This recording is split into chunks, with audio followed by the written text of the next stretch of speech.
IMF programme Pakistan کی معاشی بحالی کے کسی سفر کے آغاز کے لیے، اس بحران سے نکلنے کے کسی سفر کے پہلے قدم کے لیے اس کی بحالی، IMF پروگرام کی بحالی بہت ضروری ہے، بلکہ کلیدی اہمیت کی حامل ہے۔ اس معاملے پر شہباز حکومت 13 جماعتی حکومت ایک عجب الجھن کا شکار ہے۔ نہ IMF کی شرائط اگلی جا سکتی ہے، نہ نگل سکتے ہیں۔ IMF پروگرام کی بحالی ملک میں مہنگائی کا ایک ایسا طوفان لائے گی جو نون لیگ کی رہی صحیح عوامی حمایت کو بھی اڑا کے لے جائے گا۔ گو ایک آگ کا دریا ہے اور ڈوب کے جانا ہے۔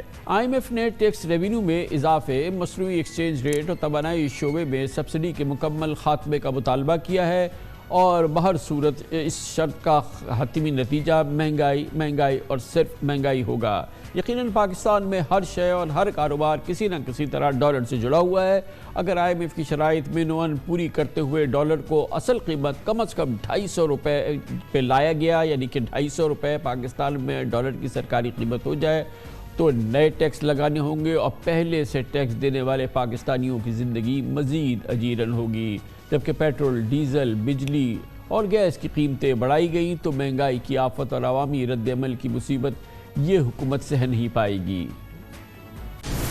ہم نے یہ کہا تھا کہ اگر پیٹرولیم لیوی میں ریونیو میں شارٹ فال آتی ہے، جو کہ بہت بڑی شارٹ فال آئی ہے، تو ہم سیلز ٹیکس واپس لے آئیں گے پیٹرولیم پروڈکٹس پر۔ اگر آپ کو پورا سیلز ٹیکس لگانا پڑے تو حیرت انگیز اضافہ ہوگا پیٹرول کی پرائسز میں، اور اس کے نتیجے میں تقریباً ہر چیز کی قیمت میں اضافہ ہوگا۔ روپے کے قدر میں خدا نخواستہ اور کمی آ سکتی۔ IMF کی شرائط جو بڑی ہیں وہ اگر انہوں نے مان لی، وہ کہہ رہے کہ ایکسچینج ریٹ کو آپ فری فلوٹ کر دیں، یہ میرے خیال میں 300 روپے سے فی ڈالر سے تجاوز کرے گا۔ پھر وہ کہہ رہے کہ بجلی کا جو ہے آپ اس کے ریٹ بڑھائیں، پھر وہ کہہ رہے کہ نئے ٹیکسز لائیں، تو اس کا جو اثر ہوگا انفلیشن کے اوپر، جو بھی اس کا بوجھ ہوگا وہ عوام پر آئے۔ فکر مندی کی تو بات ہے، کیونکہ پہلے ہی پاکستان 70 کی دہائی میں سارے مشرقی پاکستان اور بھٹو حکومت کے خاتمے جیسی ریکارڈ ساز مہنگائی کا مشاہدہ کر رہا ہے۔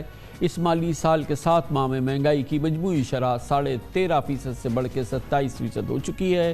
اس عرصے میں کھانے پینے کی اشیاء کی قیمتیں 4 گنا بڑھ چکی ہیں اور فوڈ آئٹمز میں مہنگائی 37% ہے۔ اگر پاکستان IMF کی شرائط پوری کرتا ہے تو خدا نخواستہ مہنگائی کی شرح 50% تک بڑھ جانے کا خدشہ ہے۔ وزیر اعظم شہباز شریف IMF کی شرائط سے آگاہ ہے اور اس کے ممکنہ نتائج سے بھی بہت اچھی طرح سے آگاہ ہیں۔ یہ بھی تشویش کی بات ہے کہ اس وقت شرح سود 24 سال کی بلند ترین سطح یعنی کہ 16% پر ہے، اور مہنگائی بڑھنے سے اگلے ہفتے 23 جنوری کو مانیٹری پالیسی اجلاس کے بعد شرح سود میں مزید اضافے کا امکان ہے۔ اس کے بعد قائبور ریٹ کہاں پہنچے گا، یہ سوچ کر صنعتی اور کاروباری قرضے محال ہو چکے ہیں۔ یہ پوری صورتحال، اس پر ہم بات کرنے کے لیے ہمارے ساتھ موجود ہیں عمارش خان، تجزیہ کار ہیں اور معاشی امور کے کالمنسٹ بھی اور ایکسپرٹ بھی۔ بہت بہت شکریہ خان صاحب۔ یہ بتائیے گا کہ یہ اس میں تو کوئی شک نہیں ہے کہ پاکستان کی اس وقت معاشی سروائیول کے لیے، اس کو اس بحران سے نکالنے کے لیے IMF پروگرام کی بحالی اور اس کی دوبارہ اجرا بہت شدید ضرورت ہے، مگر اس سے بھی انکاری نہیں ہے نا کہ جو IMF کی شرائط ہیں اس عمل کے لیے، یعنی کہ یہ پروگرام پاکستان کے سامنے دوبارہ بحال ہو، ان شرائط پر بھی عمل درآمد کرنا ضروری ہے، اور عمل درآمد کیا گیا تو یقیناً پاکستان میں بے پناہ مہنگائی ہوگی۔ مثال کے طور پہ پہلی چیز یہ ہے کہ ہمیں ایکسچینج ریٹ کو جو ہے وہ فکس کرنا ہے، اور ایکسچینج ریٹ کو ہم فکس کریں گے تو کم از کم 12-15% کی ہمیں ڈی ویلیویشن ہوگی، اور اس کے نتیجے میں ایک مہنگائی کا طوفان آئے گا جس کے لیے ہمیں تیار ہونا ہوگا۔ بالکل جی کامران صاحب، یہی ہے IMF کا پروگرام بہت ضروری ہے کہ ہم اس میں ری انٹر ہوں، پھر سے ریزیوم کیا جائے۔ اگر ہم نہیں کرتے تو حالات اور خراب ہو سکتے ہیں، جو سری لنکا میں جیسے حالات ہیں، جو گھانا میں جیسے حالات ہیں آج کل، جو ملک ڈیفالٹ کر چکے ہیں، ان جیسے حالات ہمارے ہو سکتے ہیں۔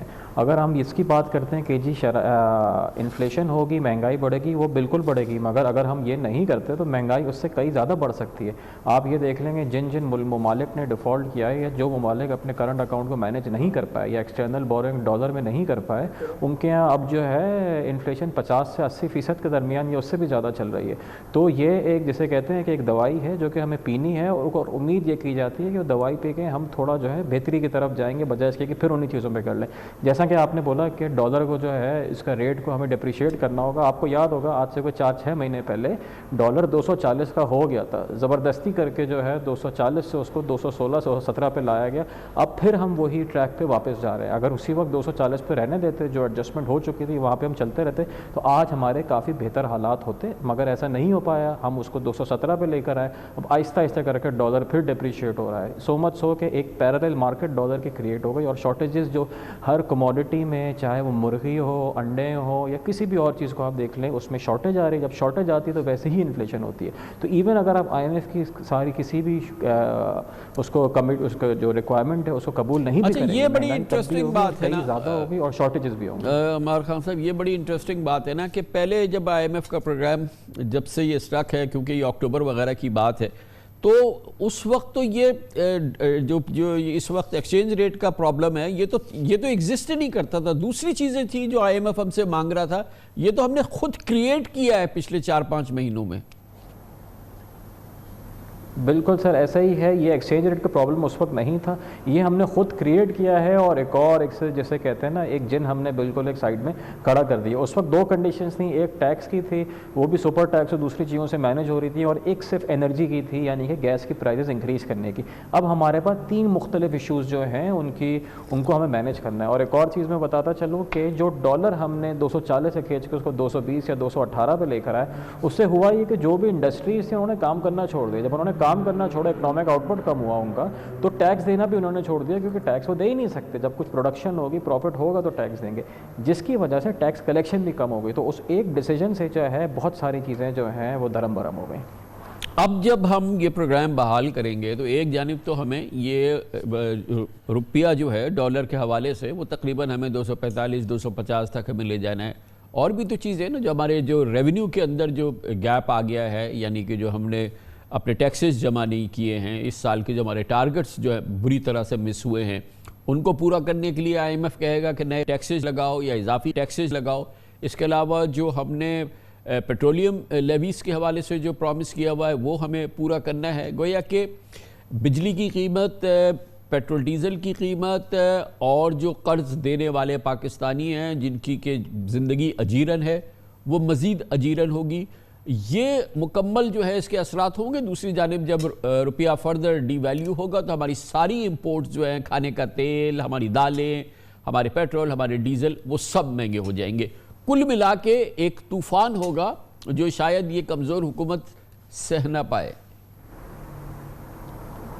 بالکل سر, ایسا ہی ہے. انفیکٹ میں یہ بولتا چلوں گا کہ وہ جو ہے اب جو بھی امپورٹ ہو رہا ہے, جو بھی چیز آ رہی ہے, یا تو وہ اسمگل ہو کے آ رہی ہے یا کسی اور چینل کے تھرو آ رہی ہے, تو وہ پرائزنگ جو ہے دالوں کی قیمتیں ہیں, دوسری چیزوں کی قیمتیں, وہ تو آلریڈی ایڈجسٹ ہو چکی ہیں.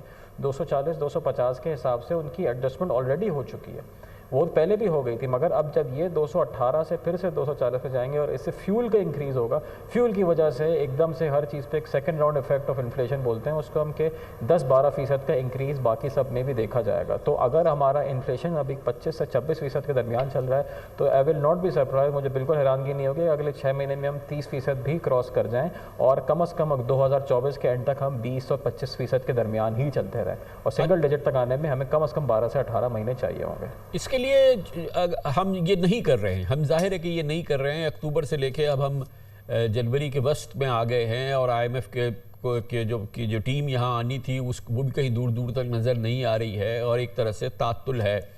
ہر روز, ہر ہفتہ کاسٹ کر رہا ہے ہمیں, اور اس صورتحال کو مزید پیچیدہ اور مشکل بنا رہا ہے. بالکل سر, ایک دن اس میں قیمتی ہے بہت. ایک سیدھا سا اس کی مثال ہے کہ ہماری جو ریمیٹنسز ہیں, جو ڈالر انفلو ہوتا تھا, جو ایکسپورٹ کا انفلو ہوتا تھا, وہ بھی رک گیا ہے. وہ اس لیے رک گیا ہے کیونکہ کوئی اپنا پیسہ 218 پہ یا 220 پہ کیوں بھیجے گا جب وہ اس کو بلیک مارکیٹ میں 250 یا 260 روپے کا ریٹ مل رہا ہے. اس کی وجہ سے جو ایکچوئل فارمل چینل کے تھرو جو ڈالر آ رہا تھا وہ بھی کم ہو گیا. آئی ایم ایف سے صرف آپ کو 1 یا 2 ارب ڈالر مل رہے ہیں. ریمیٹنسز کو اگر ہم ٹوٹل جتنی گر رہی ہیں, وہ تو ہمارا سال کا تقریباً 5 سے 6 ارب ڈالر بن جائے گا. مگر یہ چیز جو ہے سوچنا ضروری ہے کہ اگر ایک دفعہ ڈالر اور روپے کی ویلیو جو ہے وہ بیلنس ہو جائے, تو آٹومیٹکلی ریمیٹنسز اور ایکسپورٹ بھی ہماری انکریز کر جائے گی, جس سے جو ہے ملک کو ہی فائدہ ہوگا. اچھا یہ بتائیں کہ یہ تو ساری کیفیت ہماری آئی ایم ایف پروگرام سے منسلک ہماری معیشت کے حوالے سے، لیکن ابھی ہمیں سپورٹ بھی تو آئی ہے جنیوا کانفرنس کے نتیجے میں، ڈونرز کانفرنس کے نتیجے میں ہمیں بہت سارے پرومسز ملے ہیں، پلیجز ملے ہیں، تقریباً 9-10 بلین ڈالر کی بات ہو رہی ہے. اس کا کوئی اثر نہیں ہوگا اس پورے سینیریو پہ جس کا بھی ہم نے ذکر کیا؟ نہیں جی، جنیوا سے جتنی بھی پلیجز ملی ہیں تقریباً 10 ارب ڈالر میں سے کوئی 9.25 ارب ڈالر جو ہیں وہ صرف پروجیکٹ کمٹمنٹس ہیں مختلف قسم کی. یعنی کہ اگر آپ کوئی پاور پلانٹ لگائیں گے یا اگر آپ کوئی ڈیم کی ایکسپینشن کریں گے، ایسا کوئی کام کریں گے، اس کے تحت آ جائے گا، اگلے 4 سے 6 سال میں آئے گا. امیڈیٹلی جو ہے اس میں بہت چھوٹا سا اماؤنٹ ہے جو کہ بائی لیٹرل سپورٹ ہے. چین نے $100 ملین، یو ایس نے $100 ملین، کسی نے 2 ملین، 2.5 ملین، چھوٹے چھوٹے اماؤنٹ ہیں. ان کی جتنی بھی کمٹمنٹس ہیں اس سے کسی قسم کا ابھی کے جو کرنٹ حالات ہیں اس کا کوئی اثر نہیں ہوگا. وہ لانگ ٹرم کمٹمنٹس ہیں. ہاں الیکشن کے بعد اگر جو نئی حکومت آئے گی اس کو اس کا ضرور فائدہ ہوگا.